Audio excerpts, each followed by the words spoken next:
Précédemment dans The Historians. Kaamelott s'éloigne des personnages tels qu'ils sont présentés dans la littérature médiévale et en même temps il en reste très proche puisqu'il crée des nouveaux personnages qui répondent à une attente contemporaine, qui parlent à un public contemporain et en même temps il reste très proche de ce que la littérature a dit de ces personnages.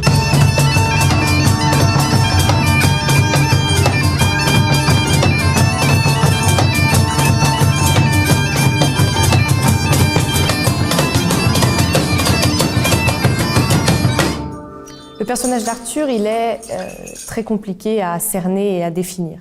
Qu'est-ce que vous pensez du roi Arthur? Roi Arthur. Ah oui, les chevaliers, la quête du Graal, tout ce merdier, là. Roi Arthur, je sais pas bien quoi vous dire. Pensez pas qu'on est dirigé par une troupe de mains dans les poches, hein? Mais laissez-le parler. Évidemment, on a beaucoup d'informations sur le Arthur des romans.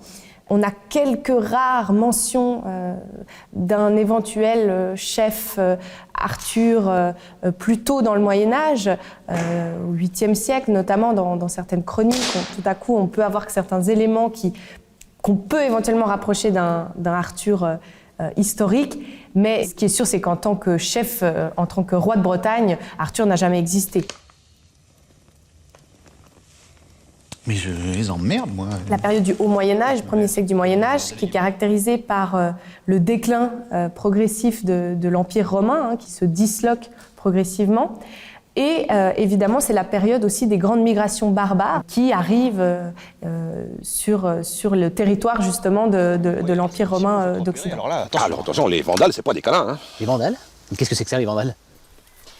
C'est les envahisseurs, hein, les Vandales. Ça fait juste un mois et demi qu'on est en guerre contre eux. Il est clair que le Arthur qui est décrit dans la littérature médiévale à partir du XIIe siècle, s'il a bien vécu au 5e et au 6e siècle, il est présenté et décrit comme un homme du XIIe siècle. C'est-à-dire qu'il y a évidemment 7 siècles qui séparent le temps de l'action du temps de l'écriture.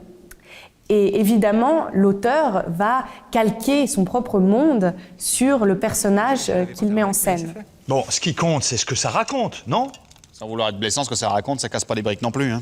De la même manière que les auteurs médiévaux étaient en décalage avec la matière qu'ils racontaient, Alexandre Astier, dans Kaamelott, est aussi en décalage avec cette même matière.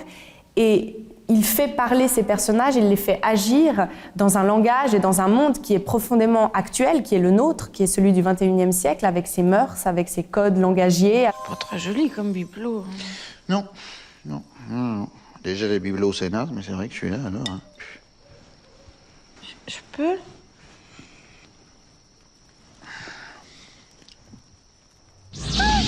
Qu'est-ce que j'ai fait? Lui aussi, quelque part, comme Chrétien de Troyes a pu l'être, ou comme Robert de Boron l'a pu l'être, il se trouve trahi par son époque. Il insuffle un petit peu de son monde et de son époque et de ses codes dans les personnages qu'il choisit de décrire. Excusez-moi, je comprends que dalle ce que vous me chantez. Astier, il arrive avec un bagage qui est déjà chargé. C'est-à-dire qu'il a à la fois la matière, et il a ce qu'on a fait de la matière et ce qu'on a raconté sur la matière et ce que nos historiens ont dit sur la matière. Donc il a effectivement peut-être une plus grande marge de manœuvre, disons, pour créer, puisqu'il a plus d'éléments. Il y a un ordre du jour établi, on suit l'ordre du jour. Commençons pas à faire n'importe quoi. Bon, bah écoutez, moi je vais user un petit peu de mon autorité. Pour une fois, Père Blaise, on passe direct au sujet suivant.